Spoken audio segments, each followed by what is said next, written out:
Melanated family, this is your brother Harrison Man back for a brand new episode of the Melanated Convo podcast. And I got my sister back in the building with me. So everybody, please do me a favor in, because I've been pushing my clothing line and everything I've been doing with the clothing and my business. So everybody go to precisioncreate.com, precisioncreate.com. So on that website, you'll find 3 or 4 shirts that I sell, the Melanated State of Mind shirt, my podcast shirt. I got a few shirts dedicated to fathers. More items will be added soon. But also, if you know someone who needs customized t-shirts, so if you have an event coming up, if you have a business function, even your business or hobby or endeavor, whatever it may be, holla at your boy, man. I have really good prices. I can get you shirts. We can do dad hats now. I have a couple new things that I'm trying. So holler at me, man. That's precisioncreate.com. On that website, you can find all the information if you want to buy one of the shirts or if you want to support your brother by having me make shirts for you. Like I said, for your business, for your hobby. I've been doing it for a couple months now, Sonia. And, you kind of start off with your family and people that's close around you. But I've been learning a lot. You know what I mean? It's been like a learning curve. And I appreciate everybody around me who has entrusted me in helping them make their gear, and it's been coming out pretty dope. You know what I mean? So go to precisioncreate.com. Precision Design Studio is the name of the business. So let's get into it, Sonia. So before we started, we were talking about, because some of us, when you get older and you raise your children and you put time into other people, like you spend a lot of years putting time into other people. When do you break away from that? When do you step back and say, you know what? It's time for me now. What is me now? Like sometimes you even lose your identity. So I was talking about how I see my sister Sonia, she was enjoying herself and enjoying her family. And to me, I was like, that's what's up. We got to get to a point where we say, yeah, I've been taking care of all these people, but it's time for me to take care of me. You know what I mean, Sonia? Yeah, and I think it's different for every family and every person even, right? I think that we have to establish what those boundaries and expectations are from based on the relationships that we have with each other. I know that it's hard, being a mother and a father, right? Unfortunately and I don't want to say unfortunately, maybe that's the wrong word, but for lack of better word, unfortunately for women who oftentimes are that centerpiece to the family, right? The husband, the man, the spouse relies on the woman to do X, Y, and Z, and so does the children. And so it's easy for women in particular to get lost in the sauce of lifing, right? And so there has to, I think, be a healthy balance. I can tell you for me that I didn't have a healthy balance for a long time. It was all family, family, family, work, work, work. And I just got to a point where I was super exhausted. I can tell you, I can pinpoint like maybe a season, like when I turned 40, I was just like, okay, I feel like I'm having this exhaustion is not just like a physical exhaustion. It was a mental exhaustion. It was I'm tired of everything and everybody because it's all taking from my cup. And I can remember specifically around this time period where I was like, not only is it taking from my cup, I'm making sure that I empty my cup into everybody else and that I'm not sipping from my own cup. And so what does that do for the soul? It leaves us thirsty for, starving for whatever needs to fill us with the joy, whatever needs to fill us for our dreams to flourish, whatever we need to make sure that our purpose is filled. So I think that it really requires a lot of balance and a lot of self-awareness. Like, I think that we just the years that passed by when I was building family, and that's not to say that I'm not still building family, but the years that I invested in all of my time into my family dynamics, I know for sure that I wasn't investing in myself. And so I wish that I made some different changes, maybe around 35 to 37-ish, to just make sure that my kids understood, that my husband understood, that my parents, my sister, my nephew, that they all understood that I need this time too. That makes sense, Sonia. And I'm just thinking from a man's perspective, right? Like the women in my life. I think that as men, it's important that we listen to what's going on, because when you guys are tired and everything you just described, right, it comes out in different ways. Yes. And it's communicated. Women do a damn good job of communicating exactly how they feel. So it comes out in different ways. And I think men, all men, even like your sons, you know what I mean? We all Yeah. need to do a better job of listening to when someone that we love, a woman that we love, is speaking about this burden, because we get used to her carrying it. And we know, Yes. and you know how Black women are, like, you can't We just don't tell do it. Yeah, that you it's a can burden. tell. You know what I mean? But that's important, because it's funny you mentioned it the way you said, Sonia, because looking at your pictures and just looking at the type of fun you was having, I can tell that it was a relief, Yeah. right? And sometimes I think about that myself, even, just having my children at a young age and everything I went through with them. Sometimes I almost feel guilty. Like, Yeah. I'm older now. I'm trying to do Yeah. stuff for myself. Some of the ways I think now, I didn't think then. Right. So it's improving how I move forward, but I'm almost guilty of just enjoying myself and not Yeah. thinking about others, But I have to admit, me personally, I've been like on the other side of that, where I've been kind of selfish. You Yeah. see what I'm Yeah. saying? So Yeah. with my woman, I have to pay attention to exactly what you're talking about, because my mama was like that. She Yeah. just carried everything, and you couldn't tell what was going on, and you were just expecting her to be there and expecting her to do it. That's something we got to look at. Absolutely. And it's not just something that we have to look at for ourselves. I think that we need to be open in the conversation that we have with our children, how to watch out for those signs. I just, just let me give a shameless shout out to I Am SAC Foundation, the Stefan Clark I Am SAC Foundation. They just held their first annual Mental Health in the Black Community Symposium last week. And so I was one of their plenary speakers. And they call on me to speak for a lot of things. Now, I am a paid public speaker. Let me say that again. I am a paid. I do this for a living, folks.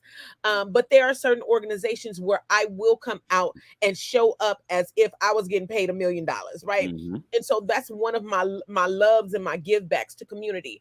But one of the things that came out during that time period is us having conversation and being aware, again, going back to that self-awareness that I know for certain that I didn't have, because I didn't have the language to even articulate, I need this, right? Mm-hmm. Or a trigger is this, or things like trauma bonding is this, because we didn't have the language, but now we do. So there's that famous that quote that, when we know better, we do better. There we And go. until then, please don't charge it to my heart, charge it to my head, charge it to what I don't know, but don't charge it as to something that I am intentionally, internally trying to do to harm, hurt, and oppress somebody else, because that's not the case. But our mental health is super important. During that conference, I was sitting there, and one of my boys, I won't, my kids tell me all the time, Mom, we are always your example. And they are the best examples because I it's not just that they went through something, I went through it with them. So I know the feeling of it. I know the touch of it. I know the smell. All of the senses are alert because it's my baby, right? Or it was my experience, similar, to anybody. If you went through it firsthand, you can be like, nah, bruh, it felt like this. I'm pretty sure that I'm not crazy, right? So one of my babies messaged me and was like, Mom, I need help. And I don't need help like you to come pick me up or you to bail me out financially. I need help. I need you to help me find a therapist. And as you know, I have all boys. Yeah. And so for a young 20-something-year-old to say, I need therapy, I think that now, I'm reveling in the fact that at 52, I've raised young men to be able to say, I am self-aware and in touch with my needs, because I know that their daddy, who's in his 60s, he's still not self-aware. And so he's going to work his fingers to the bone for his family, because that's the way that his generation was raised. You as a man, your worth and your value is how hard you work at the job. I don't care if you come home and do anything else, but you bring home a steady paycheck.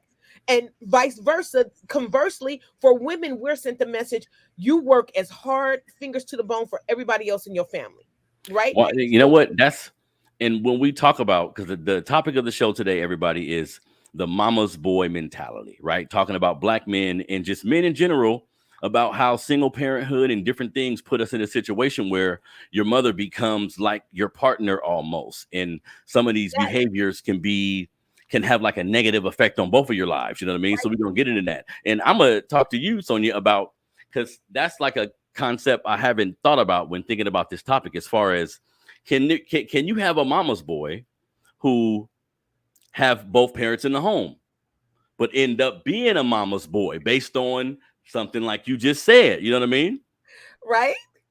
Because that's a concept I didn't think of, but I'm sure that can happen the same way, because we always look at two-parent homes as the model for a family, which it is. But even two-parent homes have problems. Even two-parent homes will have Absolutely. someone who may be emotionally unavailable, but they're Absolutely. physically. You know what I mean? So that's definitely a point. So I'm going to say absolutely, hands down, yes. All of my boys are mama's boys. I mean, there are some of them, it's 6 of them and 4 bonus children. So I will say that some of them, they do go to daddy for certain things. Like, if I need, but they still don't go to daddy for the thing, for that emotional connection that I really want to sit down and cry to you connection, even if it's not about, even if the crying isn't physical tears, right? Boys, I believe they still have, all of those emotional factors that are going on. And I think that looking back, I know for certain looking back, and when I reflect on the parent that I wanted to be, I didn't care if I had boys or girls. I wanted them to be in touch with their feelings. My parents did a magical job. And I have to give kudos to my mom, because she was more of the caregiver, of course. And not because my dad didn't want to. They were divorced by the time I was 5. So daddy didn't live in the home. And I was a daddy's girl. I'm gonna be honest. I was a daddy's girl. I was the girl who, had daddy wrapped around her finger. And still to this day, my dad just had a stroke when he was here week before last. So while we were partying, we were celebrating my sister's 50th birthday. My dad was scheduled to come in for her birthday for the celebration, because again, this is a milestone. This is momentous. Everybody don't make it to 50. And so we had this big party planned and everything. Daddy's coming into town from Texas. He's in his 70s. And it's like, okay, something's going on. He got in on Monday. On the 4th of July, he had a stroke. We took him to the emergency room. He didn't get out the hospital till that Friday. Saturday was her party. We were out on the boat on Sunday, and we had to make the hardest I felt like it was the hardest decision I had to make, being a daddy's girl, sending him back to Texas, putting him on a plane, and my sister nor I being able to go back with him. Now, granted, my brother cousin flew back with him. They came from Texas together, but it was one of the hardest decisions. But I can remember before he left, I had to like make them and it wasn't like I was trying to make those puppy dog cry tears be a thing, but it was like, I know that it impacts him in a way because I'm a daddy's girl. And since he's been home, he's had some blunders, and he's not going to be perfect through this new adjustment. But I had to be on the phone, and I was like, that's interesting, Sonia, because you say that, because my woman, she considers herself a daddy's girl too. And it's funny how daddy's girl has a positive connotation to it, right? You know what I mean? But mama's boy has a whole different connotation altogether. Because I think, you know what? And I think the main reason for that is men are like, you're expected, like everyone around you expects you to lead. Everyone around you expects you to keep a certain type of cool and do things a certain way. So one of the things I wanted to say about the whole mama's boy mentality, that's what we're talking about today, family. You hit the like button, hit the share button, subscribe to the Melanated Convo podcast, family. One of the things that I think that happens when you have like the mama's boy mentality, Sonia, the single parent home, I think that's when it has the most negative effect. It's when dangerous. It's just the mom. It's dangerous. It's dangerous from a lot of standpoints. It's dangerous so we've talked on this podcast, those of you, if you're a new listener, if you're not, but we've talked about, the adultification of our children. And I think that part is part of the mama's boy syndrome, is that we expect boys to be men. Like we even condition them with connotations of, hey, little man, right? Saying that to a little boy, it says, ooh, I'm a man around. And one thing I've always talked about on show, Sonia, I think in a certain context, it's unhealthy to call your son a man in the house. Yes, Because if you're saying he the man in the house, then he's gonna have to handle things like the man in the house. And what if we absolutely. have like everything matters? What if there's financial strife? What if there's like a lack of resources? What if there are things that aren't there, especially a man not being there? He Right. don't feel like he has to do it himself. So Absolutely. you telling this little boy, he the man in the house. I'm about to leave. You the man in the house. Protect the house. Protect your family. Protect your sister. Right. That can be dangerous because he'll forget he a goddamn kid and start looking after his little sister or whatever. You know what? And Absolutely. that's why I think in that aspect, 2-parent homes are so important because I tell my son, like he's in the house with me and I say I'm leaving or I'm leaving, you're going to be the man in the house. Whole different connotation. Right. Because I'm coming back. You know Right. what I mean? So it's like a temporary thing and Absolutely. you do what you would like you do what I would do just to protect your mom in the house, Right. but it affects men much differently because I know a lot of men, even myself to a degree, that have suffered from like it only being your mom. So Yeah. in a lot of instances, she's where you're learning everything from. And if it gets unhealthy, if there's no men around, my mom Right. didn't do this, thankfully, but a lot of women begin treating the son like that's her man, Right. right? And that's the unhealthy thing. She acting weird about who he dating. She don't want him to go places. It gets real convoluted, and then you send that same man out into the Out into the dating pool to world. start a family, and Mhm. you know what I mean? And then he's expecting everybody to be like his mama. So There we go. right, so that's the dangerous slope of it. So one, we don't know how to have, don't know how to go out into the world and have relationships, Hmm. because, and they haven't had the modeling of what a man can, and I don't, like I said, I never want to put gender roles on what a man should be and what a woman should be, but how to relate in relationship is super important. Modeling that in a two-parent household, regardless of gender and gender roles and all that kind of stuff, two-parent households are the most healthiest for children. I think that everybody agrees to that. Herein lies, so I looked up the definition because you know me, I got to take it to school and I got to do that, put that little point on. The term mama's boy is often used as a slang to describe a man who has an unhealthy dependency on his mother well into adulthood, when he is expected to be independent and self-reliant. And so, in that vein, I will tell you that my boys are not mama's boys, right? Because I intentionally want them to be independent and self reliant. When they got of a certain age, it was like, I need you to be able to cook because I don't want you to rely on a woman to have to cook for you, right? Yep. There's a My certain son level of says, yep. independence. I want you to be able to have a wallet at a certain age. Put your money in your wallet. Make sure that you count your coins. Be responsible. Be self-reliant. Be driven. Now, so the negative connotation comes in when we like, I want to take my, sit up and watch a movie with my boys, right?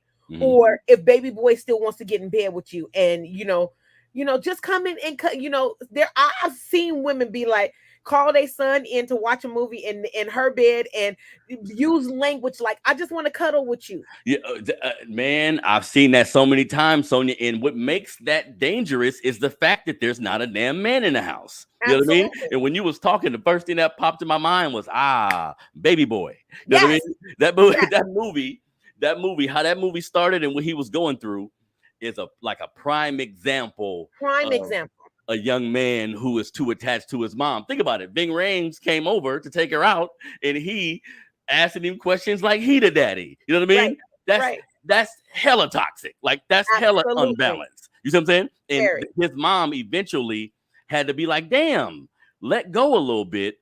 But sometimes our sisters get in these situations where there's no man around for whatever reason. Right. And I think some of them kind of create this mentality like on autopilot. Like they're not Right. even thinking about it. But what happens is, look, people get in situations, Sonia, where they don't have a partner for whatever reason. And they'd be like, I don't need nobody. I'm okay with just my kids. No, you need No. a goddamn partner. Yeah. You need an adult to talk to. Because if not, Yeah. you're going to be in your kids' business. We've seen them moms who you in your kids' business, the girlfriend and all the girlfriends, you talking to all the girlfriends like y'all friends. A lot of that comes from you're fucking bored. Like, Right. you need a man of your own. You You don't need a have no life of your own. business. Go find you some business. Like, we used to tell the kids, go find some business, get it right. But there comes a time when us as adults, we need to go find some business too, because we've created these dynamics where we rely on our success, our happiness, our joy to come from our children, right? And so we have to balance that as well. In the movie Baby Boy, well, the first thing that came to mind in your last comment was, Tupac's song, Dear Mama, right? And because she didn't have a man in the house, he felt like he had to go out into the streets to hustle and put whatever in the mailbox, right? Because that's part of the dynamic as well. But there is a negative toxicness that comes from conditioning boys to be responsible, be the man of the house, buck up and don't cry. Little boys do that kind of stuff when we're sending that message. But on the other side, when it comes to the mothers who are in those situations, it's the characteristics of being overbearing, being all up in their business, not accepting of the partners that they bring home, or having this level of expectation like, well, she ain't nothing like me and I don't like her, and or That don't bring happens. that partner is no good for you. Mm-hmm. It's those kind of things that can become dangerous and literally and truly push our children away from us. And like I said, I'm extremely blessed.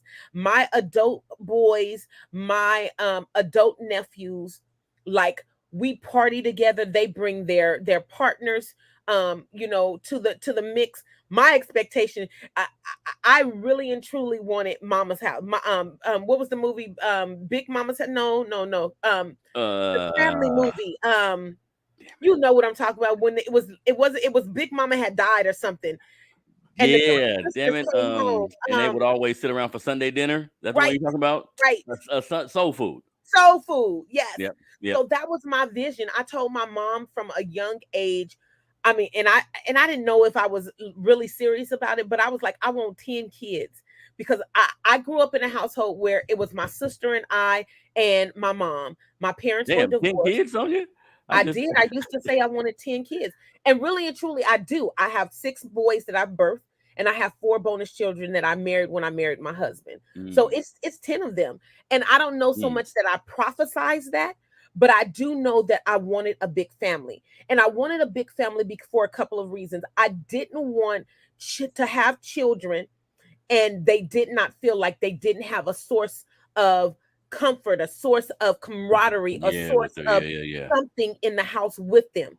And so having that kind of dynamic, that's the dynamic. I often felt like my sister was born on my mother's birthday, so they were kind of like, they had this kindred bond that was different and more special than the bond that my mom had with me. And because I was a daddy's girl and daddy didn't live at home, that left me alone all the time. So my go-to person wasn't my mom and it wasn't my sister. So in order for me to change that narrative, I wanted, in my mind, it was like, oh, it's obvious, have a lot of kids. And well, no, Sonia, and that's sounds. That takes a certain type of parents, because more kids is more attention you have to pay to each of them.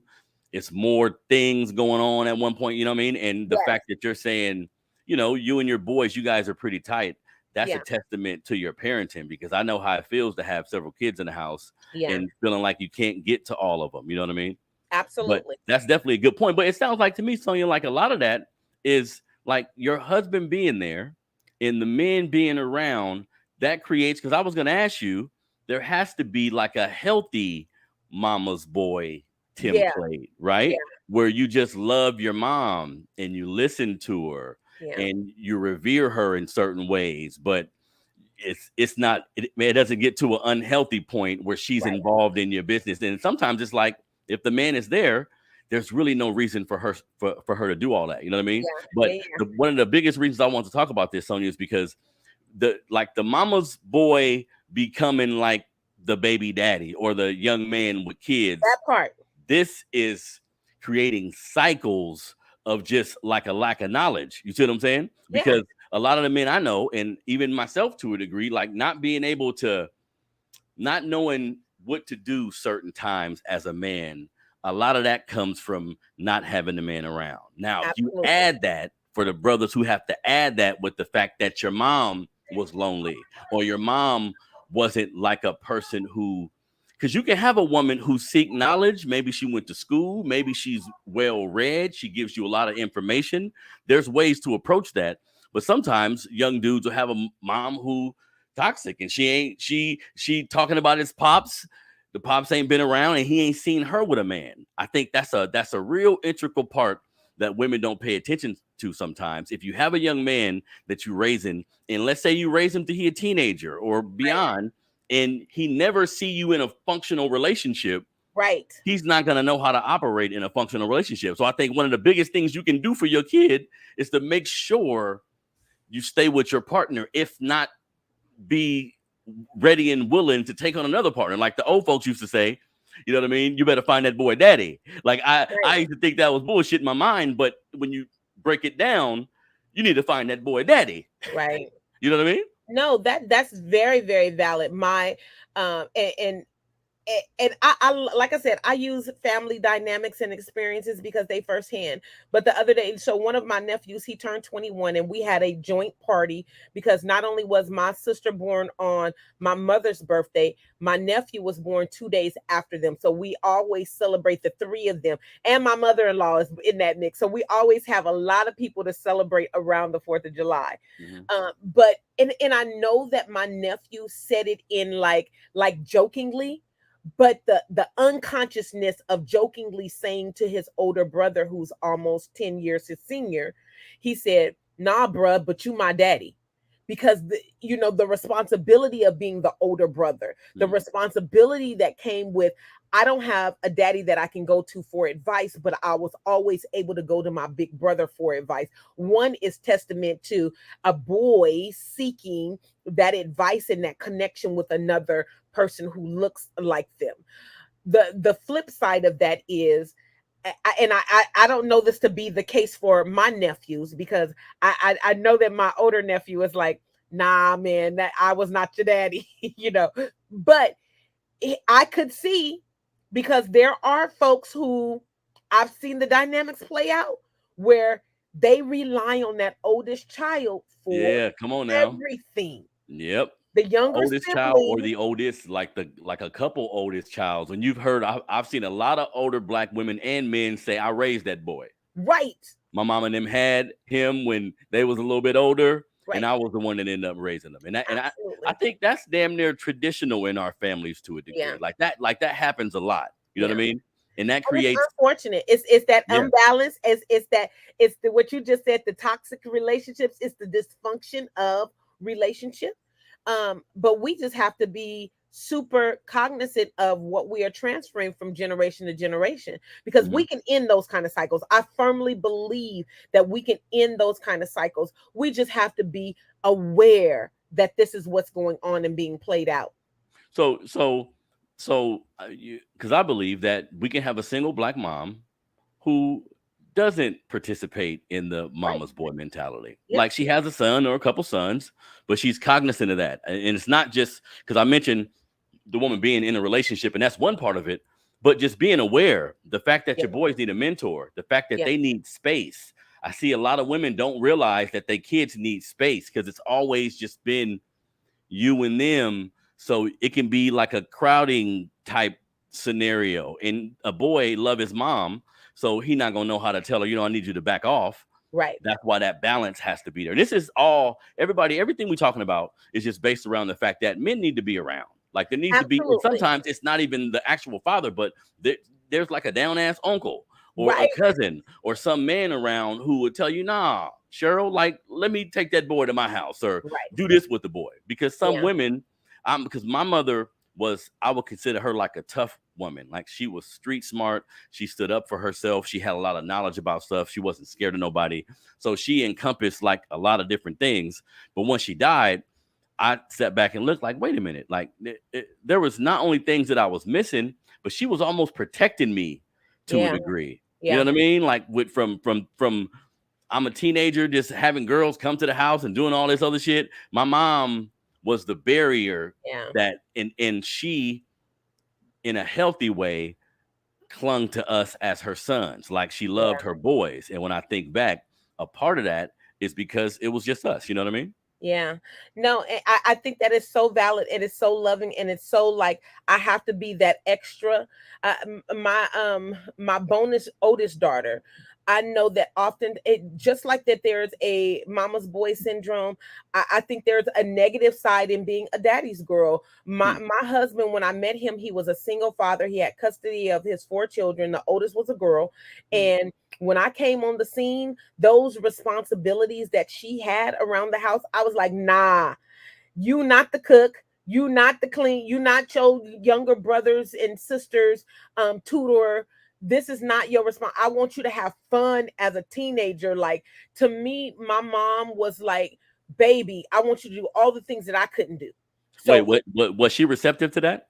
she was very receptive to it because it was like a weight that was put on her. Like, Oh. she stepped up to the plate because he wasn't married, right? She stepped up to the plate, was like, nah, dad, I'll get that. Nah, dad, I'll take them to the park. Nah, dad, I'll cook dinner tonight, right?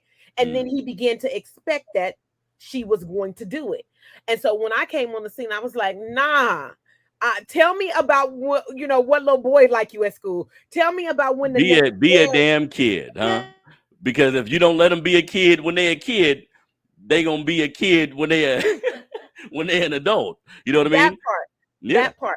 And so I think on the flip side of that, when you have a single father who is being responsible and taking care of their children, it's the same thing with this daddy's, the mama boy syndrome, is that same negative dynamic. Her first relationship was horrible because she was like comparing everything to her daddy.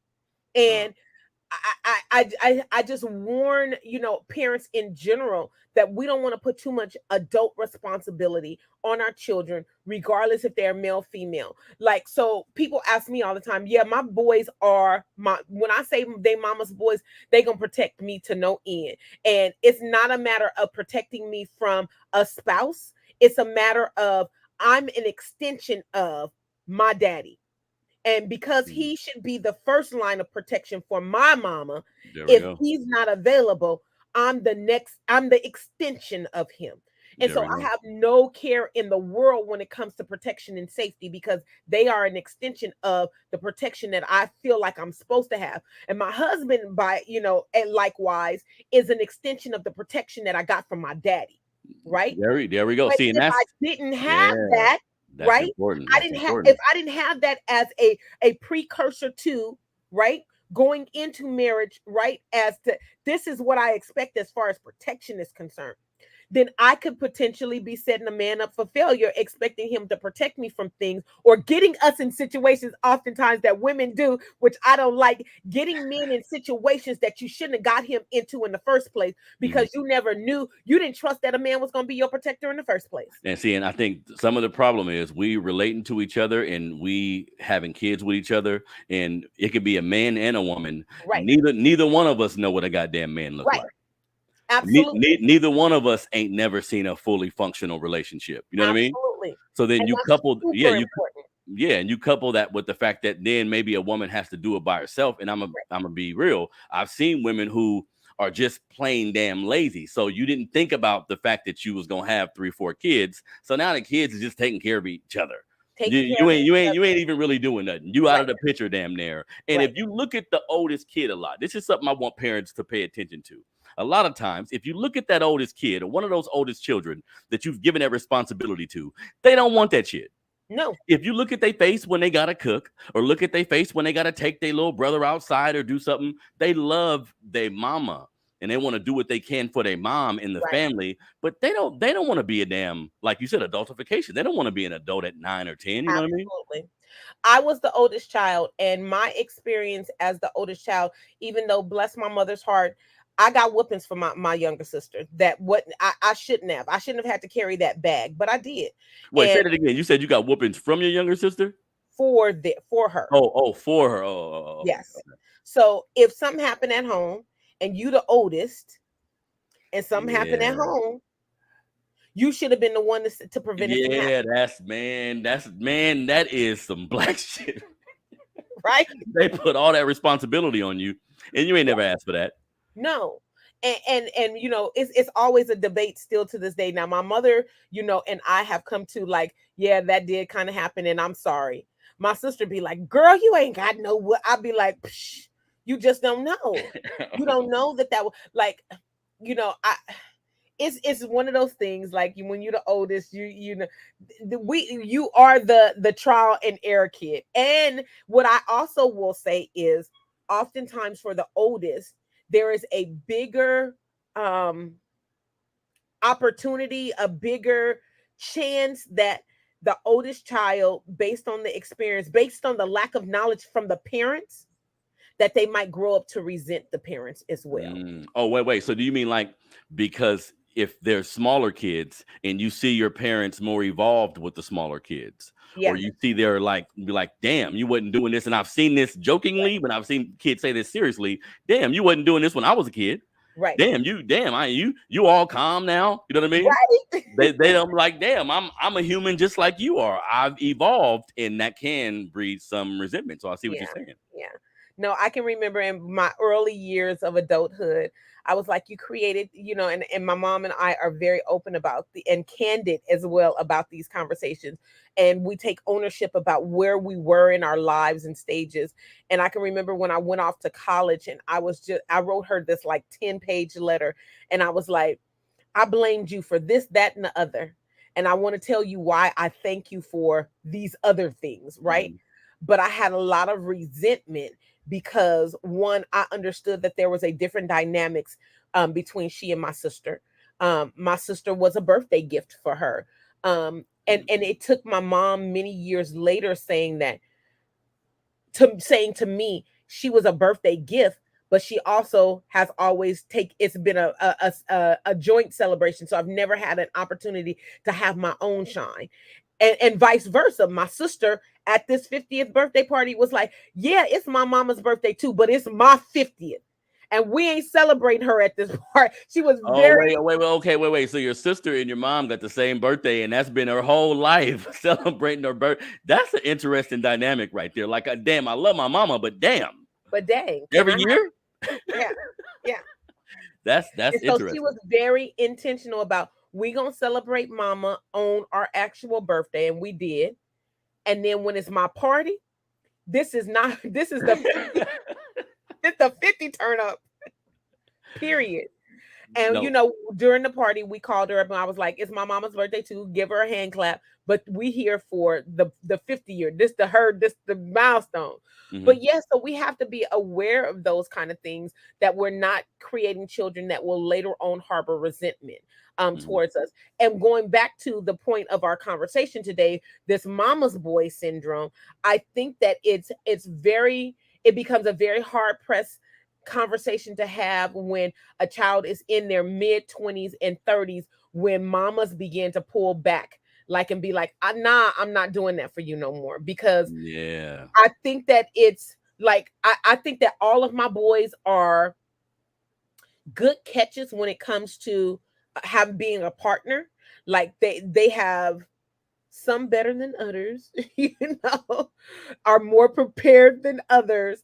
But if we're thinking about the true mama's boy syndrome that relies on mama for everything and mama's all up in the business and mix, it can create, I think, a dynamic where um the spouse coming in, the partner coming in is like creates resentment too. Like I can never live up to that, or um I'll never be good enough for the mama. yeah. And it seems like a lot of women, when dealing with a mama's boy, it seems like they get to a point where they fed up. If Yeah. it Because what happens, just like you just said, I think what happens is, I think the severe case of the mama's boy is the full reliance, Yeah. like the dude who can't wash. You know what I mean? Like, you can't even wash your own clothes. You don't know how to cook nothing. When it's time to make a dish, your spouse may be like, "Come on, let's make this." You be like, "Hold on one second, let me call my mama. Right. Let me call my mama. Let me call Right. my mama." You know what Right. I'm saying? Like, And that's a having, rewind. you know what I mean? Like, giving her an input on your relationship. And I've seen men do this and not even know Not that even they knowing doing it. it. They do, to them, it's like a safety net. Right. You know what I mean? but it belittles the relationship that they are trying to establish with the partner that they have brought into their lives. If Yeah. you bringing somebody in and you always got to call and get advice and lean on mama for everything, that's saying that our partnership is not worth, you Mm-hmm. don't trust that we can do this together. That's Mm-hmm. what, to me, what it's saying. Mm-hmm. And I thank God that I didn't have to have that as an experience. My husband wasn't so much a mama's boy in the sense of having to call for everything, and rely on, and that probably has to do with the fact that I wasn't his first wife, and that I came into his life when he was older. So all of those growing pains, like his first wife, she'd probably be like, girl, let me tell you some stories. And Yeah, she and I definitely. are very cool and we can have open conversations. But I'm pretty sure the younger version of him was like, ooh, I gotta rely on my mama for some things. Whereas I didn't, that wasn't my experience. That wasn't the journey as a spouse, as a wife, as a helpmate, partner, all those things. I didn't have to do that. I had someone who was like, we doing this. And Mm-hmm. I don't want you to have to call and rely on your parents, and I'm not gonna call and rely on mine for X, Y, and Z. We're committing to each other. Yep, And that's how so it's supposed to be. hopefully that's the message that my boys got. That's what my fingers are crossed to say, that they got at least that message going into their relationships. I And I think mean, I so too. think that some got it loud and clear more than Mm-hmm. others. But that's a testament to all children, even that come from the same two parents, same household, same values, all of those things, they not gonna all turn out the same. You know, And you know what? And I think as siblings and just looking at your brothers and your sisters, we need to realize the different. Everybody's journey was different. Like mama and daddy was on something different when they had you. You know what I mean? Like absolutely. what like their love language could have been different. How they felt about each other could have been different. They could have had me when they ain't really like each other no more. Right. Like that shit makes the difference in who I end up becoming. You know what I mean? It Like people don't realize does. that. Yeah. 'Cause- People don't realize it. I mean, it's a transfer. I don't want to relate it to being a transfer of energy, but there are unspoken Mhm. cues in every household, and you ain't got to say it and identify it as, this is what I'm saying and this is what I'm doing, or even be conscious that this is what I'm doing, right? But it's happening because it's a transfer of energy, and we don't know how the person who was being transferred to is actually receiving it. And Mhm. based on the fact that everybody has a different personality, they can receive it differently. So I Yeah. can tell you that my oldest son, he is he's a more of a mama's boy in the classic sense that he's gonna call me when the nightmares are happening. Like when the bad stuff is, he's calling me. It's no kind of, I'm gonna try to solve this problem myself. It's like, mama, I need you to help get me out this shitty ass situation, right? Mhm. And even when he goes back to those shitty ass situations, it's, mama, I need you again to help me get out this situation. Mhm. Mhm. Whereas I will say the next two in line, they've seen that happen, and they don't want to always make that phone call. So they try to problem Different solve for personalities. themselves, Different right? personalities. Yep. And they've seen the wear and tear that it's on me when I get that call. I'd be like, shit, this Ah, is so that going makes on so that's again. kind of that's good that they're more empathetic too. You know what I mean? So they're more considerate because Right. sometimes as men we can be just completely unconsiderate. So Oblivious. that's you know what I mean? Completely oblivious. Yeah, Like, yeah, yeah. and so I'm very thankful that they're all different in that regard. And I don't, like, I know the ones that are more sensitive. I know the ones that are like, nah, I got this and I'm gonna try to thug it out, right? I know the ones that are which of my boys are the most stubborn and just are gonna be like, nope, I'm not coming to her or to daddy for anything.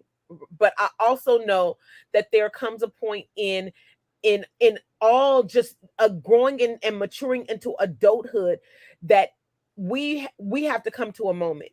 And I again, I don't want to say that this is male female kind of thing. This is everybody. We get to that moment we were like, okay, I'm good. And I really feel like I'm good to be self-sufficient, to be independent, to be not have to go back to mama and daddy for anything. Well, see, and that's the thing. I think what oftentimes parents don't realize the need, and hear me when I say this, everybody, the need to parent your kids differently. Yeah. You have 5 kids.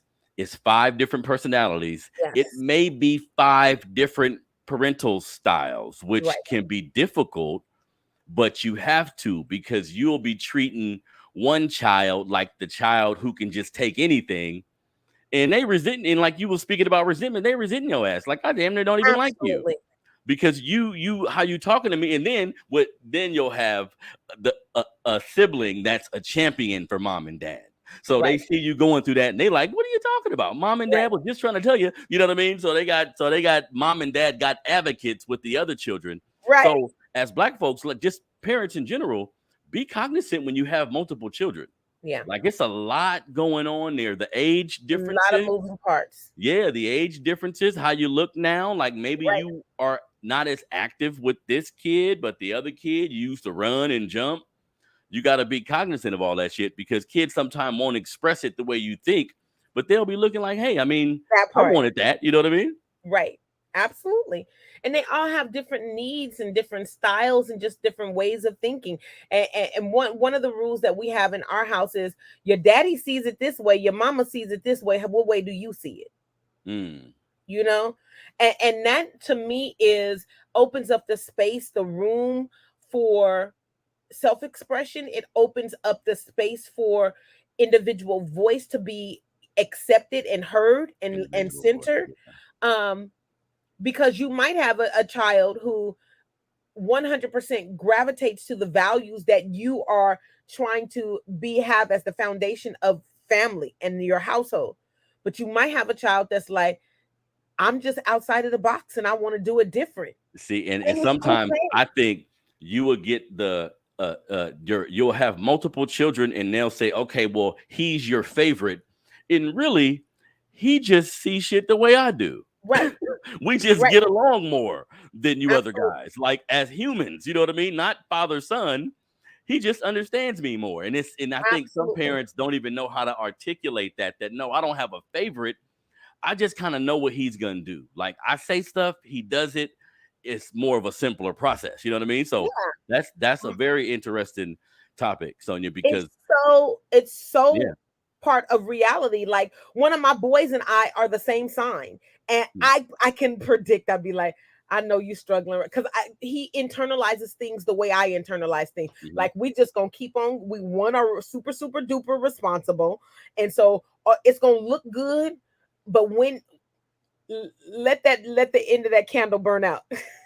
But that's like, we have to be cognizant of Yes, what that connection with the child is based on. absolutely. Because if not, it may end up looking like you showing Right. favorites, because you don't have the, like you said earlier, you don't have the verbiage to say, you know what, no, it's not he my favorite, but you know what I mean, he kind of does things the way that I want. So I think everybody, the main thing that I wanted to get across here today is, because as a Black man and a father, my feet get held to the fire when I do things incorrectly, based on the fact that I'm not in a relationship with the woman. I started off young, whatever have you. The women in our community need to be aware that there's a negative effect to you just being a single mom too. Absolutely. Like, if you don't watch it, a lot of because okay, pop's not there, that doesn't take you off the hook. Like, that don't mean that a kid can be walking around without like knowledge of who they are, or a clean cut child being very respectful. Those are all things that you can teach a child as well. And if it's just you as the mom and a lot of these things aren't going right, it's going to be real hard for that young man. You know what I mean? It's going to be real hard for that young man, because I think sometimes, Sonia, women don't realize, if you're struggling as a woman, like, if let's say you can't find a job, you can't get it together, this is like a burden on your child, especially your male child, to me, because now he's like, okay, I got to take care of her. I'm always going to be thinking of how she's doing, type of thing. And that's just natural, I think, we have for women. So women need to be held accountable too. Like, what you put into your kids or what you don't put into your children are important. Yeah. Super important. And I'll go back and I can't say it enough. You don't know what you don't know. Mm-hmm. It's the same as if I didn't have the same resources when I was younger.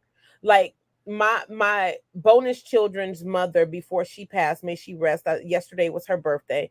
My bonus children's mother, she said, I can remember when she first met me, and she said, "Oh, you didn't snag you a young thing, a young pretty thing," and they were high school sweethearts. And to me, I look at him, and I early in our relationship, I was like, she was your first love, and so I don't get to experience. And that's not to say that he doesn't love me. It's a different love, right? Mm-hmm. Because whatever the breakdown in their relationship happened, and it didn't they didn't stay together, because I'm here today, right? But when you think about first loves, it's just like it's that special place in a person's heart that never can be filled by anybody else. Mm-hmm. And so when she first met me, she said, "Oh, he done met him a young, pretty little thing. Who she thinks she is, right?" But he was in a position where now he can financially take care of his family. They were in high school when they met and had their first child. He was walking across the stage at his high school graduation holding their infant baby, right? And her comment to me was, we were married like a year and we were pregnant with our first child. And she said, "He didn't buy my baby no crib." And But that speaks volumes. That speaks volumes, though. That speaks volumes. He's in his 30s. Don't you think he should be able to afford a crib? Because at 17, he needed to rely on his mama and daddy and your mama and daddy to buy that crib. And I'm sorry that you had that experience, but I'm not gonna feel. I was like, sis, I'm never gonna feel a certain kind of way for what he's able to do for me, because based on what he wasn't able to do for you. Mm-hmm. And so, but that's a part of it, right? What we don't know, we don't know. And when we do better, because our situation changes, the expectation is that we actually do better. I'm always asked this question about, because I really and truly think that my boys are like, they are heaven. They are sunshine. They are my joy. They are my legacy. They are my everything. But at the same time, I want them to be accountable to the people that they choose to be in their lives. And so people ask me all the time, "Sonia, well, do you think that they're good husband, spouse material?" And I say, anybody can mess up a relationship. Even if they came from a 2-parent household, mess up a relationship. These are personality traits that if you ain't with the right person, you can mess up a relationship. My father would always ask me, "Do you feel equally yoked?" Now, granted, everybody don't get that when, especially if you don't come from a Christian household, because he was thinking from the Bible. Is he like-minded and faith-filled and religiously filled like we are? And I had to tell my dad, because I'm a PK, a preacher's kid. I had to tell my dad, even though I grew up under the umbrella of going to church every Sunday, doing, ritual things that are associated with religion, man-made, I also realized that my faith is more important than me showing up at a church house. And so in the beginning of our relationship, we went to church every Sunday, but now it's like I've come to a point where I don't feel like I have to. When I do, and I show up in the full, faithful, spiritual person that I am. I just don't want the message to my children to be that this is what you have to do. One of my boys is Muslim. He didn't grow up with Muslim parents, but he's Muslim, and that's by choice. And so when I say, is someone ready for being a spouse or being in relationship with anyone, I think that being a mama's boy can be a good thing, because I often ask this question to anybody that when I was dating, I asked the question of, "What's your relationship with your mother?" That's because important. I want to know. I always want to be able to say, "Would you do your mama like that?" While you treat me, I want you to have kid gloves on. Would you do your mama like that? But again, there's the dangerous side of those mother-son relationships, because you got some men who will cuss their mama out because she was not a good mother. Right? No respect for her, call her by her first name, even. Right. Yeah. No, this is. You ain't the person for me. I need somebody who that was big. Who's gonna respect something? And I think sometimes as parents, Sonia, we don't factor that in either. Like I'm making this person respectable so they can respect other people. Like so Absolutely. they can because this is my last name. Like they gonna make me look good or bad out here. You know what I mean? And if I don't, because sometimes parents don't realize you respect is earned too, even from parents. Like you have to Even do from things. parents. You have to do what you say. You have to be willing to go there with them. You have to be willing to get your respect by any means necessary sometime. Like you got to be the one guiding them. And if that's not the case, then, you know, it's going to be an uncomfortable moment where you see a mom and a son talking to each other like they friends, like real friends. You know what I mean? My boys be like, I can't say that to her. I mean, but you know, they're getting older now, and I'm thinking, you know, my oldest is 29, and my next one is 25, 22. My 22-year-old, I don't think he'll ever go there. He's gonna always be like, "That's my mama." Like, there will never be this relaxedness that comes in and letting the guards down. That's my mama. But I can say that, you know, my 25-year-old, he slips up when I'm not his favorite person. And I will tell you this, like when we were just talking about the favorites, you know, with our children and stuff. He will say that he thinks that he's not the favorite. But I tell all my kids, if something happened to me and I can't take care of myself, the child that I know is gonna take immaculate care of me is that one that just he gonna do it with attitude, but I know he's meticulous about making sure that I'm okay. He's meticulous about grooming. He's meticulous about cleanliness. He's meticulous about cooking the right way. Yeah, we like know our you kids. might get anything on the plate from any of the other kids, but that kid, yeah. So we just need to know as parents the different skills and passions and traits that they have, so we can accentuate that in them rather than dismiss it as something as you need to be more like this, or you need to be more like your brother, or you need to be more like, nah, let them be, because they should be individuals. They should also be aware of what they are good at.